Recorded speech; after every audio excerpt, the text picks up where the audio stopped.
This song is called Snake in the Graveyard.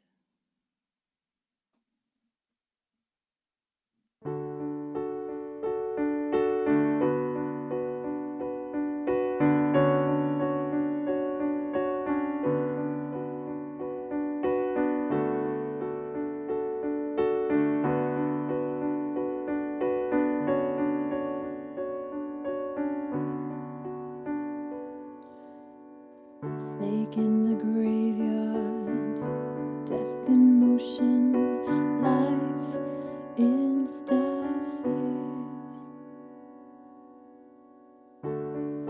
Portent, new awakening, wisdom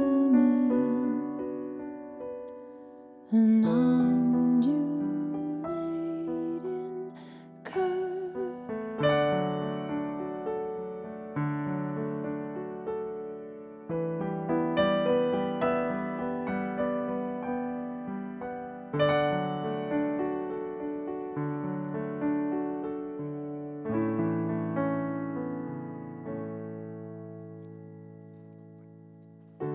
Opening windows, closing doors, coiling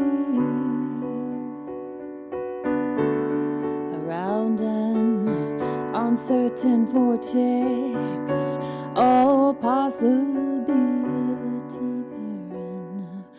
Hope springs from the ground.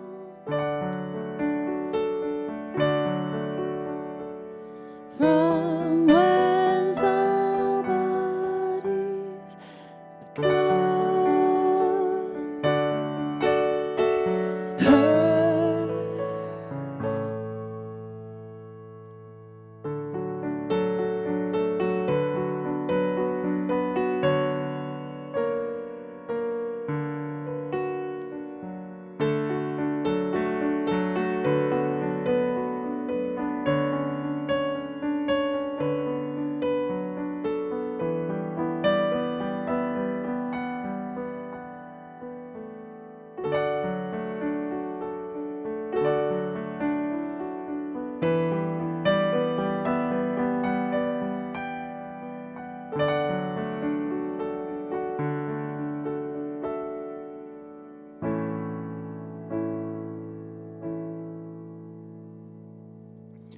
All things must end to begin again. The snake sheds her skin to be reborn again. To be reborn again. To be reborn again.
The cemetery lay on a shallow hill. Its rusty iron gate opened into the oldest part of the graveyard, where the headstones were cracked and green with moss, with strange, barely legible names and dates found only in history books. From there, a narrow path curled like a river, up past old trees and piles of dead flowers to the top of the hill, where the newest graves were dug. A young man headed up the gentle incline. He followed the path as it looped behind a small grove of trees. There was a bench on the grass, one of many dotted around the cemetery. It had an engraved brass plate, in loving memory, it said, with a name of someone long forgotten. The young man always rested here on his way to the top, to sit a moment and look down between the trees at the old town that lay below. An elderly woman was sitting on the bench. Her dark coat was buttoned up tight, and she wore a faded green scarf over her curly grey hair. Her hands lay on a small parcel of brown wax paper tied with twine that sat in her lap. "Afternoon," the man said as he sat down. The woman said nothing. He closed his eyes and listened as the gentle, warm spring wind blew through the leaves. "Someone dead, then?" the woman said. "I'm sorry?" "Someone died?" "Oh, yes, my brother." "Recent, was it?" "No, about 3 years ago." "And you still come back?" "Yes." "You must have liked him." "Well, I'd come to remember." "You forget then, do you, when you're not here? Lucky you." "No, of course not. It's just, How about you?" "My husband." "Oh, I'm sorry." She turned and looked at him over her glasses. "Are you? Why?" "I mean, I'm sorry you lost your husband." "He's not lost, he's dead." "Yes, it's just an expression." "I know what it is.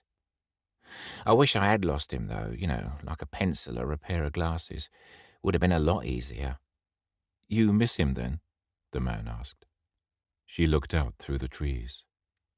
My mum, oh bless her, she wasn't the sharpest pin in the cushion, but, well, my mum, when me and Frank got married, she says to me, 'Annie, don't forget, the way to a man's heart is through his stomach.' Well, that's all the advice she had for me, that old chestnut. I reckon she got it from a Christmas cracker. Well, I was a good cook, but it didn't make no difference, no. I learned that the only way to a man's heart is through his rib cage. You've got to hold the knife flat, though, if it's a kitchen knife, because they're quite wide, and if you do it wrong, it'll get stuck between the ribs. And with a bloke as big as my Frank was, you only get one chance." "You stabbed him?" "Self-defense is what the court said." "Oh, I'm sorry." "You're doing it again?" "What?" "Apologizing for everything." "Sorry." "He was a right bastard, my Frank. A deceitful little snake, like most men.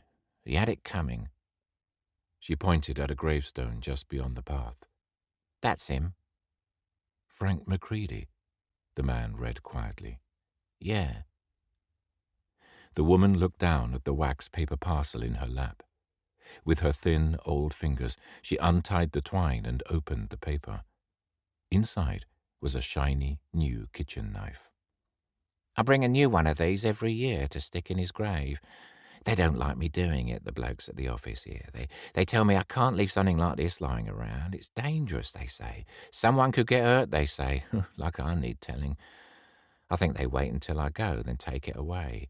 It's never been here the next year. Don't matter. So long as I get to stab him again, I'm happy." "Is this the anniversary?" the man asked.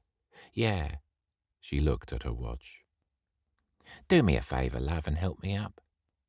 She picked up the knife with her fragile fingers, and with the other hand took a cane that had been leaning against the bench. The man stood and took her by the elbow. "Thanks." She limped across the pathway and walked over the grave to the headstone. Using it for support, she slowly went down onto her knees and lay the cane carefully on the grass. She held up the kitchen knife and with both hands pushed it hard into the earth until only the handle remained. She then reached into a pocket and took out a small string of plastic flowers that she wrapped around it.